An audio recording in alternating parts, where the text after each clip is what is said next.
Pense neste mundo fabuloso como uma peça cheia de horrores, violência e medo, da qual parece não haver escapatória.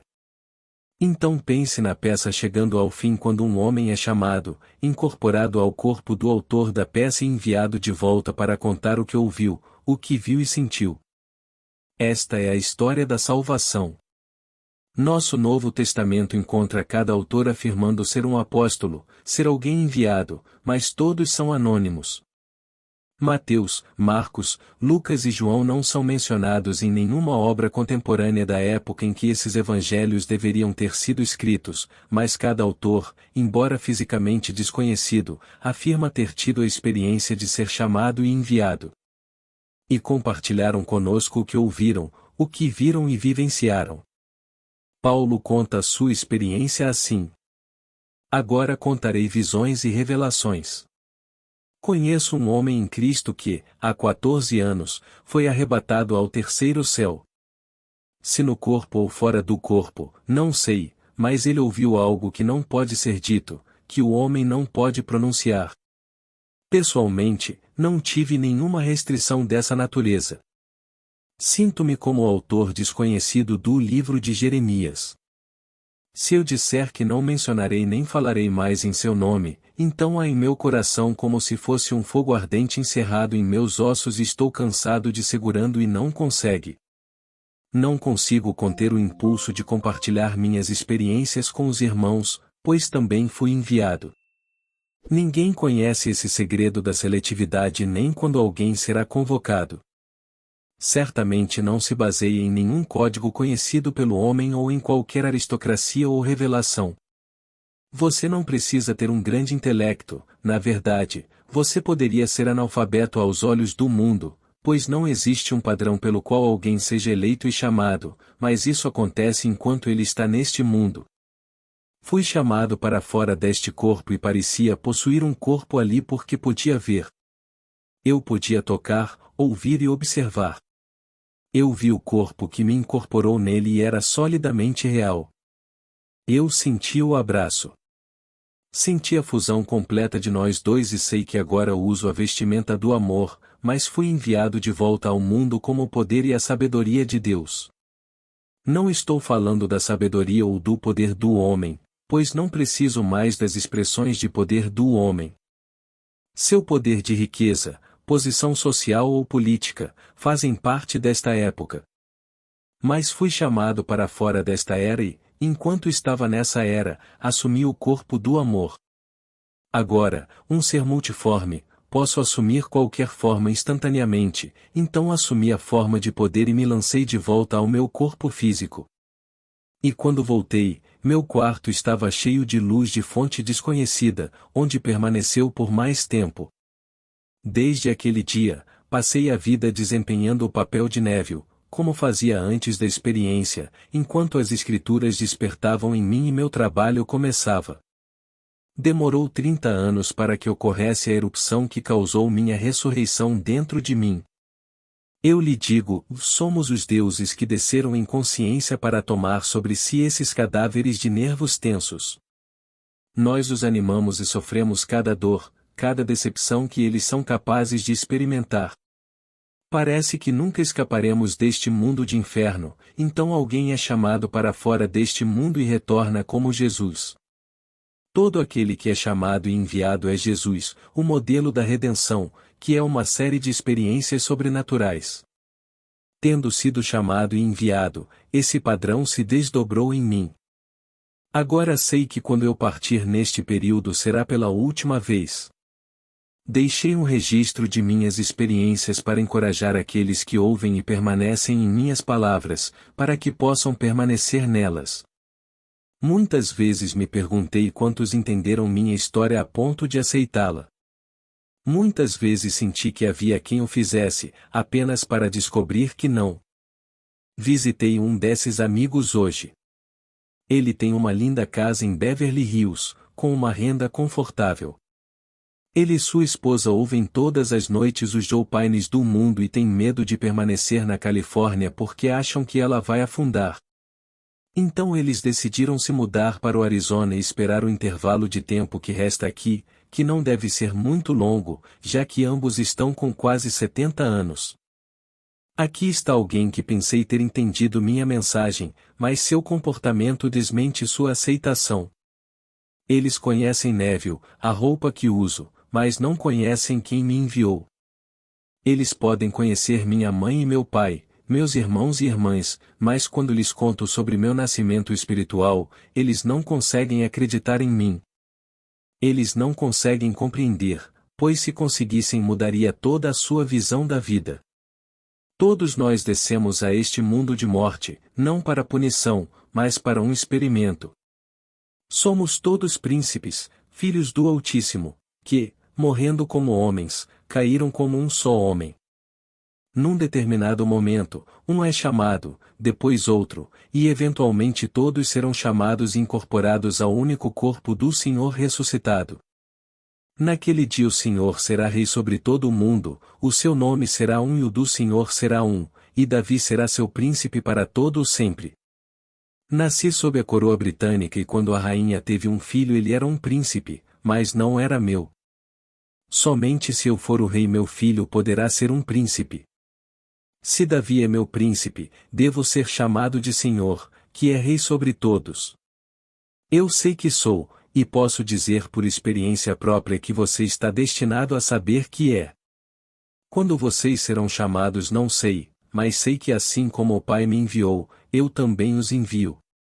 Aquele que me enviou é um comigo, pois nunca me deixou sozinho. Eu, o enviado, fui chamado e incorporado ao corpo do remetente, que me enviou como ele mesmo. Quando eu voltar serei o remetente e ligarei para você, nos abraçaremos e nos tornaremos um só corpo, então eu te enviarei como fui enviado. Eu lhe disse que seu nome é Pai. Eu o dei a conhecer e continuarei a fazê-lo saber que o amor com que ele me amou pode estar em você e você em mim e eu em você, para que sejamos um. No meu retorno serei Deus Pai, capaz de abraçá-lo em meu corpo de amor. Então, vestido com as vestes do Todo-Poderoso, você será enviado para contar sua história, sabendo que você e eu somos um.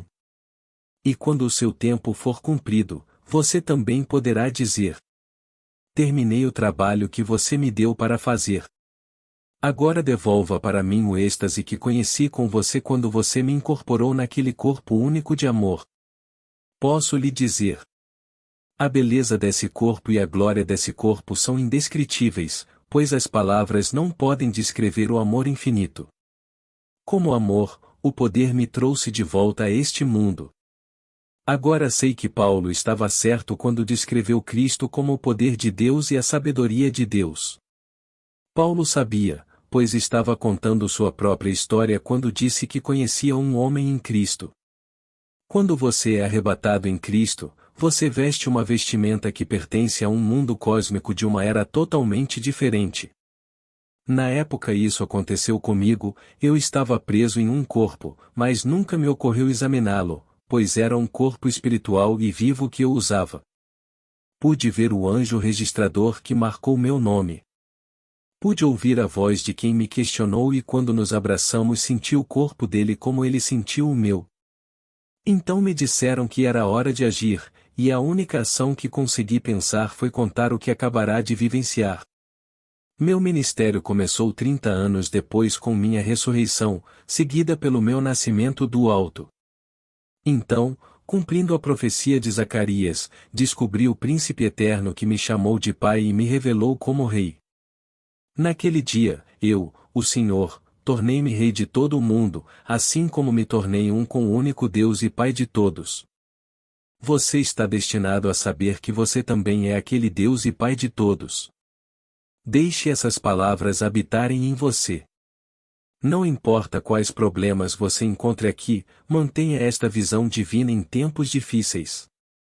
Apoie-se nele e não dê ouvidos aos Joe Pines do mundo, pois seu único propósito é vender produtos. Este é um empreendimento comercial e não tem nada a ver com a verdadeira visão de Deus. Paulo foi criticado por dizer que era um apóstolo e, conhecendo aqueles que o criticaram, ele o chamou de um espinho em seu sapato. Ele começou seu capítulo 12 de 2 Coríntios com estas palavras: não me glorio. Então, em vez de contar exatamente o que aconteceu com ele, ele alegou que não tinha permissão para contar. Mas quando isso acontecer com você, peço que conte. Não elabore ou exagere, apenas conte suas visões e como elas estão de acordo com as Escrituras. Somos chamados para ser testemunhas, ou mártires, pois as palavras significam o mesmo nas Escrituras. Isso não significa ter sua cabeça decepada ou ser apedrejado até a morte, mas que você é a testemunha espiritual interna da letra externa que é a Escritura. A visão deve estar em conformidade com o que está escrito pelos profetas. Somente se a sua visão estiver registrada nas Escrituras o seu testemunho será aceitável, pois o testemunho de dois deve concordar para ser conclusivo. O testemunho da Bíblia é um deles.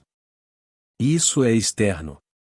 Quando você, como espírito, tem experiências que se encaixam nesses registros das Escrituras, há duas testemunhas, o testemunho externo das Escrituras e o testemunho interno do Espírito. Então, e somente então, você retornará ao remetente. As pessoas não podem olhar para a máscara que uso e ver aquele que me enviou, mas quem me enviou é o ser descrito no livro de Daniel como o ancião de dias. Enquanto eu estava na presença do amor infinito, o ancião dos dias me incorporou ao seu corpo e eu me tornei o único corpo, o único espírito, uma só esperança, um só Senhor, uma só fé, um só batismo, um só Deus e Pai de todos. Agora ando ainda de máscara até aquele momento em que vou tirá-la pela última vez. O que é que vou tirar? Nervos pesados sem mente. Sofri porque o estou animando, pois os nervos me permitem vivenciar este mundo de morte. Sem usar uma vestimenta que pudesse ser animada ao sofrimento, à alegria e à tristeza, eu não poderia conhecê-los, pois sem mim meu corpo está morto. Um dia, em breve, vou tirá-lo e voltar a ser um com o remetente que me enviou. Agora, ninguém vem até mim enquanto estou aqui neste mundo de César, a menos que meu Pai os atraia, e não perderei nenhum. Aqueles que vierem até mim, aceitarem minhas experiências com as Escrituras e permanecerem em minhas palavras, eu chamarei e ninguém se perderá. Cada pessoa que meu Pai me deu será conscientemente incorporada em meu corpo vivo de amor e depois girada de volta ao seu corpo mortal com o conhecimento de ser chamada e enviada. Eles então contarão sua experiência sem conter o impulso. Esta história fantástica não pode ser contada uma vez e esperar ser aceita, é muito profundo. Quando você contar isso, aqueles que o ouvirem verão a vestimenta de carne que você veste e dirão: mas nós te conhecemos. Mas eles não te conhecerão, pois não sabem que aquele que lhes fala veio do terceiro céu, que é o mundo ressuscitado da Nova Jerusalém. Enquanto estive neste mundo fui incorporado ao corpo de amor e enviado. Paulo mencionou 14 anos. Volto 40.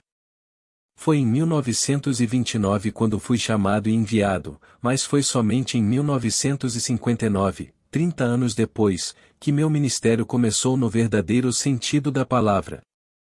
Antes disso eu falava apenas da lei. Você sabe o que quer, acredite que você tem. Persista nessa suposição e ela se transformará em realidade. Então eu estava falando apenas da lei, pois não sabia nada da promessa até 1959, quando todas as promessas de Deus encontraram em mim o seu sim. Existe apenas um ser em quem as promessas podem ser cumpridas.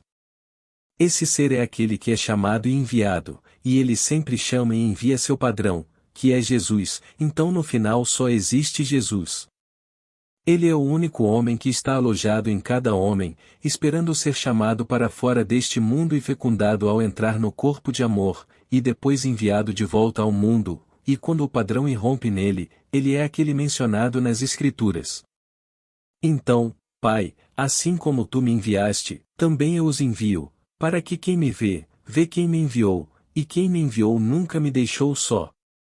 Eu terminei o trabalho que você me deu para fazer. Agora, devolva a glória que tive contigo. Quando esta vestimenta for tirada, retornarei à glória que era minha quando ele me incorporou ao seu corpo de amor.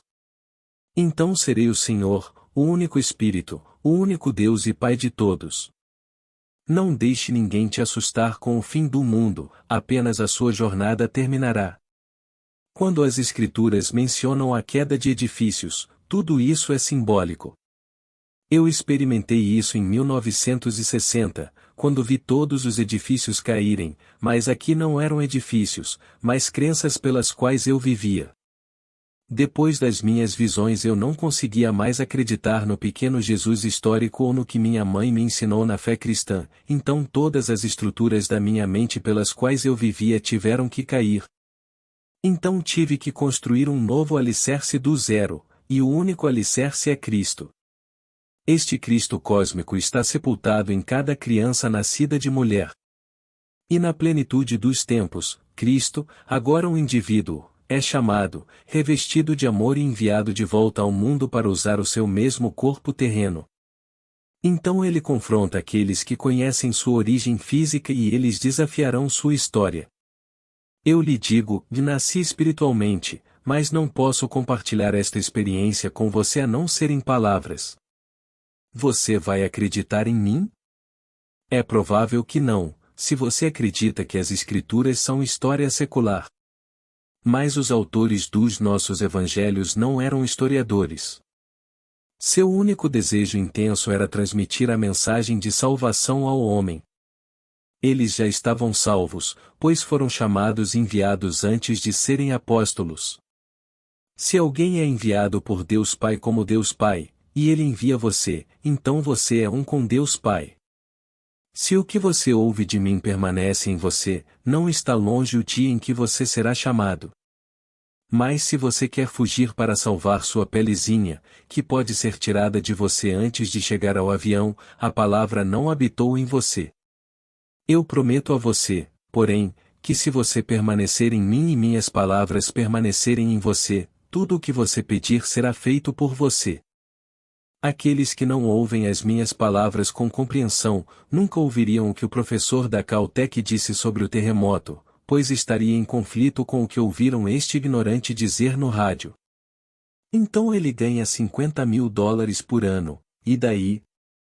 Meu pai costumava dizer: o dinheiro não se importa com quem o possui. Em Barbados tínhamos uma colônia de leprosos. Tudo o que entrou na colônia nunca mais saiu, exceto dinheiro. Você poderia enviar comida e seus pratos nunca seriam devolvidos, mas se você tivesse um amigo lá, poderia enviar-lhe dinheiro e ele poderia ir até o topo do muro e fazer compras. Ele tinha permissão para comprar doces, xaropes ou qualquer coisa que não conseguisse colocar quando os traficantes passassem. Se a cauda estivesse em uma lata, a lata nunca mais sairia, mas o dinheiro não se importava se pertencia a alguém da colônia de leprosos ou de fora. Se uma moeda pudesse falar, você ficaria surpreso ao saber das mãos que ela tocou, a mão do avarento, a mão do perdulário e a mão do ladrão, para citar apenas algumas. Então, se um homem ganha fortuna vendendo bobagens, está tudo bem. Ninguém pode vir a mim, a menos que meu pai o chame e eu não o perderei.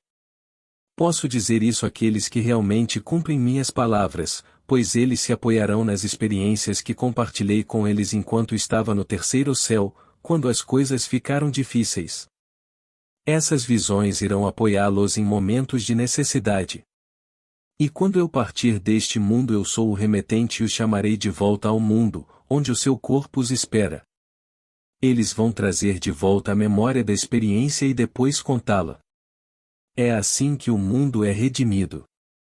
A maior história já contada é a menos compreendida.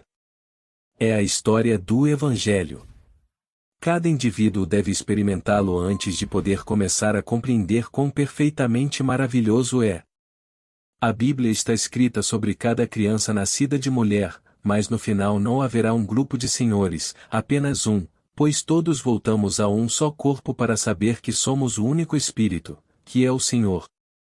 É como uma bela peça que não existe para si, mas para o seu autor. Desejando que existisse por si mesmo, o autor teve que entrar e animá-lo. Tendo tornado cada parte viva e individualizada, o autor volta a si mesmo, tendo realizado o seu desejo, pois agora a peça existe não só para o autor, mas para si mesma. Essa é a glória desta peça maravilhosa chamada vida. Agora, vamos entrar no silêncio.